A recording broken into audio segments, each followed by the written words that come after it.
মাসের যুদ্ধ। বাংলাদেশ স্বাধীন হলো 20, 30, 40, 50 বছর পর আমরা কি শুনতে পেলাম, দেখতে পেলাম? স্বাধীনতার যুদ্ধের ঘোষক শহীদ রাষ্ট্রপতি জিয়াউর রহমান, সে নাকি স্বাধীনতার ঘোষণা দেন নাই। ঠিক না ভাইরা? 30 লক্ষ শহীদ,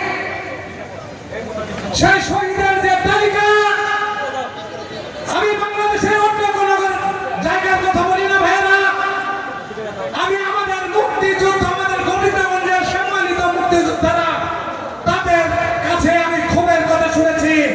অনেকগুলো ভুয়া মুক্তিযোদ্ধা গোবিন্দগঞ্জের তালিকায় লিপিবদ্ধ হয়েছে। আমাদের সরকার, আপনারা জেনে খুশি হবে, এই ভুয়া মুক্তিযোদ্ধা যারা, তাদেরকে বাছাই করে প্রকৃত মুক্তিযোদ্ধাদের লিস্ট তৈরি করার কাজ সম্ভবত শুরু হয়েছে, যদি আমি ভুল না বলে থাকি।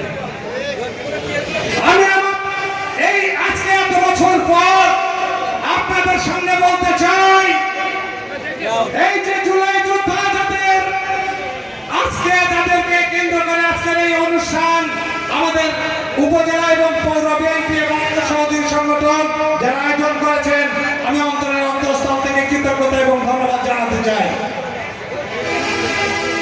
সাথে সাথে একই সতর্কতা আমি আপনাদের শোনাতে চাই, এই জুলাই যোদ্ধার মধ্যে যেন কোন ভুয়া জুলাই যোদ্ধার নাম তালিকাভুক্ত হতে না পারে, তার জন্য জুলাই যোদ্ধারা আপনাদের সাথে আমি আমিনুল আমার জীবনের শেষ পর্যন্ত আমি আপনাদের পাশে থেকে লড়ে যাব, কথা দিলাম। সাথে আরো একটা কথা, জুলাই এমনি এমনি আসেনি। গত 17 বছর সারা বাংলাদেশে যে ফ্যাসিবাদী স্বৈরাচার বিরোধী আন্দোলন করতে যে অনেকে, আমি বলবো না সকল বক্তার মতো আমি বলবো না, এখানে আপনারা যারা আছেন, স্টেজে যারা আছেন, আশপাশে যারা আছেন, সবাই মামলা খেয়েছেন, হামলার শিকার হয়েছেন, গুলি খেয়েছেন, জেল খেটেছেন। এই কথা আমি বলবো না, কারণ এখানেও অনেক আত্মগোপনকারী ভুয়া আন্দোলনের সংগ্রামের তালিকায় নিজেদের সামনের সারিতে দিতে চান।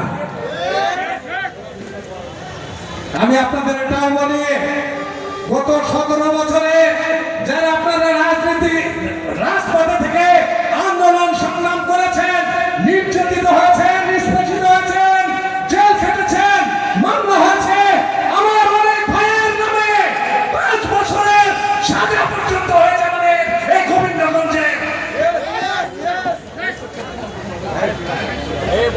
দীর্ঘ বছর পালিয়ে থেকেছেন। আমি তাদের জন্য বলতে চাই, যারা নির্যাতিত যে কোনো ভাবে হয়েছেন, পালিয়ে থেকেছেন, হয়তো মামলা পাননি, কিন্তু মিছিল মিটিং করেছেন, নির্যাতন ভোগ করেছেন, আমি আপনাদের